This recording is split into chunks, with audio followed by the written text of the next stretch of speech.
खबरी सुन के मेरा तो दिल बाग बाग हो गया, तो मैंने सोचा कि क्यों ना आपसे पूछा जाए कि ये पाकिस्तान की जो इकॉनमी है वो तो चंद 100 बिलियंस की है, तो ये $3 ट्रिलियन पे कैसे जाने वाली है और कब तक जाने वाली है? 3000 अरब डॉलर्स की इकॉनमी बन जाएगी। तो जितनी बड़ी इकॉनमी तकरीबन इस वक्त इंडिया की है, हम उस साइज की इकॉनमी हो जाएंगे 25 साल में, अगले 25 साल। ठीक है। लेकिन उसके रास्ते में सबसे बड़ी रुकावट है वो हमारी बढ़ती हुई आबादी है। ये जो आबादी है, इससे आप एक इन्वेस्टमेंट समझें, इससे आप रॉ मटेरियल समझें और इस रॉ मटेरियल पे इन्वेस्ट करें, ये आपको बिलियंस ऑफ डॉलर कमा के दे। आपके हिसाब से जो 2.5% हमारी ग्रोथ रेट है वो ठीक है? हाँ, जस्टिफाइबल है। इससे कम पे आपको फिर नुकसान होता है। आपके बूढ़े बढ़ जाएंगे। आज जो यूथ है 65%, ये आज से 20-25 साल बाद यूथ नहीं रहेगी। इतनी बड़ी यूथ जो उस वक्त बुढ़ापे में जा चुकी होगी, उसे कौन संभालेगा? पहले बच्चा पैदा करने के ऊपर जुर्माना था, अब बच्चे ज्यादा पैदा करने पे हुकूमत की तरफ से आपको इनाम मिलता है। अस्सलाम वालेकुम, मैं हूं मसूद रजा और आप देख रहे हैं द न्यूज़ प्लेटर। और न्यूज़ प्लेटर में मेरे साथ मौजूद हैं अब्दुल रहमान साहब। और नाज़रीन, आज एक बहुत बड़ी खुशखबरी आपके लिए लेके आए हैं, और वो खुशखबरी ये है कि हम पाकिस्तानी बहुत अमीर होने वाले हैं, और इतने अमीर होने वाले हैं कि आप सुनकर खुश भी हो जाएंगे और परेशान भी हो जाएंगे। पाकिस्तान के वज़ीर ख़जाना कहते हैं कि पाकिस्तान की जो इकॉनमी है वो $3 ट्रिलियन होने वाली है। लेकिन एक छोटा सा मसला है, वो मसला क्या है, कहाँ है, वो जाने अब्दुल रहमान साहब से। सर अस्सलाम वालेकुम। वालेकुम सलाम। क्या हाल है, खैरियत से? ठीक हूं सर, खुशखबरी सुन के मेरा तो दिल बाग बाग हो गया, तो मैंने सोचा कि क्यों ना आपसे पूछा जाए कि ये पाकिस्तान की जो इकॉनमी है वो तो चंद 100 बिलियंस की है, तो ये $3 ट्रिलियन पे कैसे जाने वाली है और कब तक जाने वाली है? लेकिन हुकूमतों का काम ही ये होता है कि आपको वो ख्वाब बेचते हैं, ठीक है, ताकि मुतमईन रहे। अब वज़ीर खजाना का आपने ये तो पढ़ लिया कि हम $3 ट्रिलियन की इकॉनमी होने वाले हैं। कब तक? हाँ, ये सवाल है कि कब तक? जब हम 100 साल के हो जाएंगे। यानी हम नहीं, ये मुल्क जो है 100 साल का हो जाएगा। 2047 में हुकूमत का क्लेम भी है कि हम लोग $3 ट्रिलियन यानी 3000 अरब डॉलर्स की इकॉनमी बन जाएंगे। यानी जितनी बड़ी इकॉनमी तकरीबन इस वक्त इंडिया की है, हम उस साइज की इकॉनमी हो जाएंगे 25 साल में, अगले 25 साल। ठीक है। लेकिन उसके रास्ते में सबसे बड़ी रुकावट है वो हमारी बढ़ती हुई आबादी है। ठीक है। तो उनका कहना यह है कि हम किसी तरीके से कुछ जादुई छड़ी चलाएं, हमारी आबादी कंट्रोल हो जाए, तो ये जो हमारी है ना आबादी, ये हमें इतनी बड़ी इकॉनमी बना देगी जो हम कंट्रोल कर लेंगे। सर, ये इस पे ना बहुत बड़ी डिबेट है, बल्कि मैं आपकी भी इस पे ओपिनियन लेना चाहूँगा कि बढ़ती हुई आबादी पाकिस्तान की, ये पाकिस्तान की तरक्की की राह में रुकावट है या ये पाकिस्तान का एसेट है? अच्छा, मेरा ख्याल है कि अब जिस रफ्तार से हमारी आबादी बढ़ रही है ना, वो एसेट है। अच्छा, हाँ जी, ये बड़ी नई बात कर रहे हैं आप। हाँ जी, उसकी रीज़न ये है कि मैं आपको उसका लॉजिक भी देता हूँ एक, कि जब आपके वालिदैन या हमारे वालिदैन जब जवान थे, तो उस दौर में औसतन जो एक फैमिली के यहाँ बच्चे होते थे, वो आपने नोट किया होगा 4 से 5 बच्चे औसतन होते थे। 5 बच्चे तो एवरेज थी। ठीक है जी। हम आप ये हमारे तमाम नाज़रीन अपनी फैमिलीज में देखें, उससे पहले जो हमारा दादा का दौर था 7 से 9, उस टाइम 9 से 10 की एवरेज थी हर फैमिली। हाँ, मेरे मामू जो हैं वो 12 मामू हैं, और जो मेरे ताए चाचा हैं वो टोटल 7 है माशाल्लाह। मेरे ननियाल ददियाल एवरेज 10 की उनके यहाँ भी। अच्छा, दोनों तरफ से, और हर फैमिली के ये हालात। अच्छा, 10 से एवरेज आई 5 पे। अब हमारी जो जनरेशन है, हमारे औसतन बच्चे कितने हैं? 3.6 हैं पूरे पाकिस्तान के औसतन। ठीक है। अब अगर 2 लोग जिंदा हैं, मियाँ बीवी, आप आपकी वाइफ, तो इन्हें संभालने के लिए कुछ 3.5 बच्चे बहुत तो नहीं है। ऑब्वियसली उसमें बेटियां भी होंगी जो ब्याह करने का चली जाएंगी, तो बेटे ने आपको। तो पाकिस्तान की अब जो आबादी बढ़ने की रफ्तार है वो है 2.5%। ठीक है, 2.5%। हमारा मसला ये है कि हमारी जो तरक्की की रफ्तार है ना, वो बदकिस्मती से इतनी चलती आ रही है।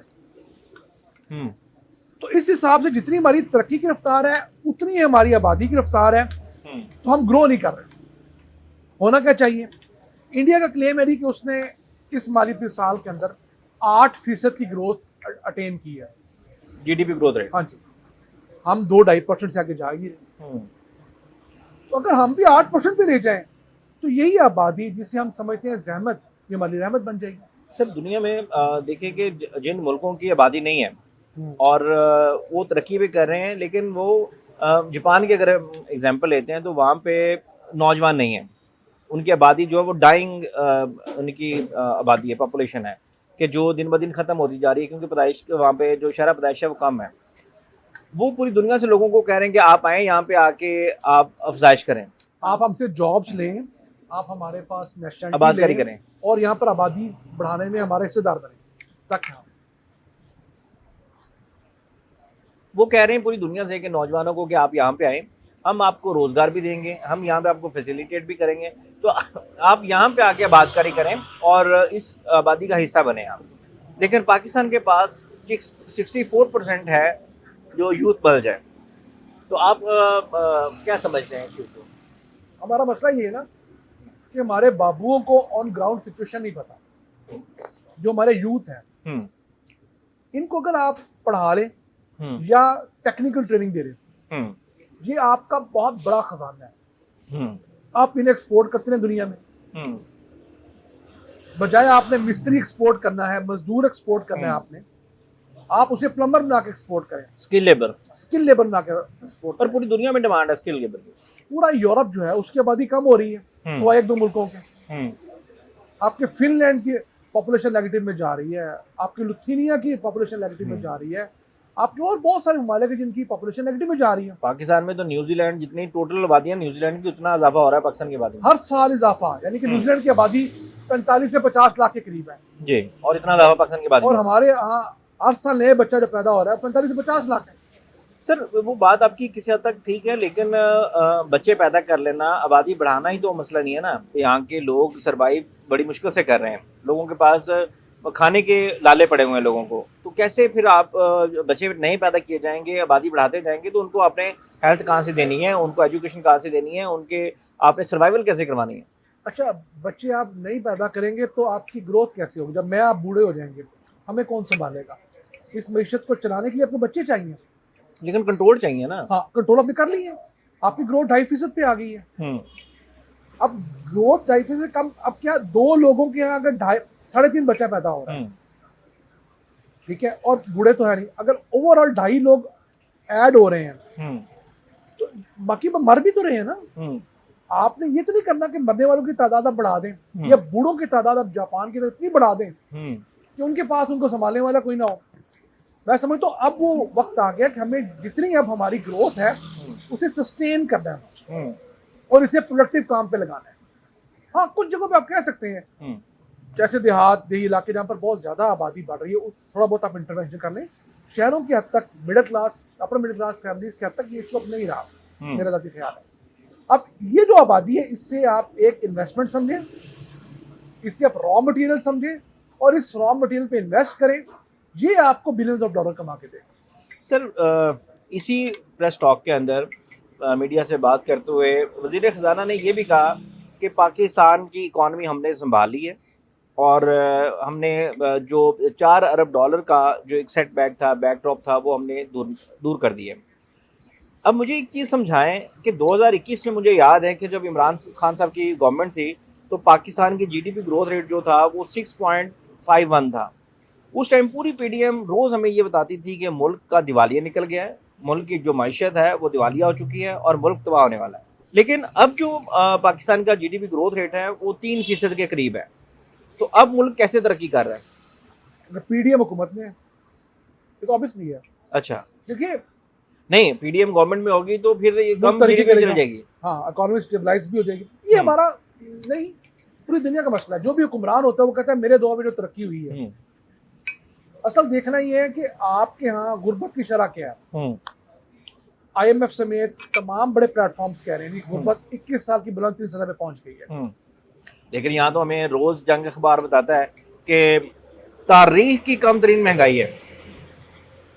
उनके यहाँ होगी, उनके मुलाजमीन से पूछे, सेठों के यहाँ नहीं होगी महंगाई, उनके यहाँ महंगाई कम हो रही है। और एक तो जब से ये गवर्नमेंट आई है बहुत सारे काम पाकिस्तान में पहली दफ़ा हो रहे हैं, तारीखी काम हो रहे हैं, तारीख में पहली बार। एक्चुअली जब आप ब्यूरोक्रेट पे चीज छोड़ेंगे तो वो आपको नंबर टांगने के लिए यही बताएगा कि जनाब ma'am minister, ma'am chief minister, sir chief minister, ये जो आप काम कर रहे हैं ना ये इफ्तिताह पहली दफ़ा हो रहा है। इससे पहले कोई माई कलाल नहीं कर सका। हालांकि हमसे पहले सिंध में वो काम हुआ होता है, बलूचिस्तान में हुआ होता है, खैबर पख्तूनख्वा में हुआ होता है, हमारे हमसाया मुल्क इंडिया में हुआ होता है, इस इर्द गिर्द हुआ होता है।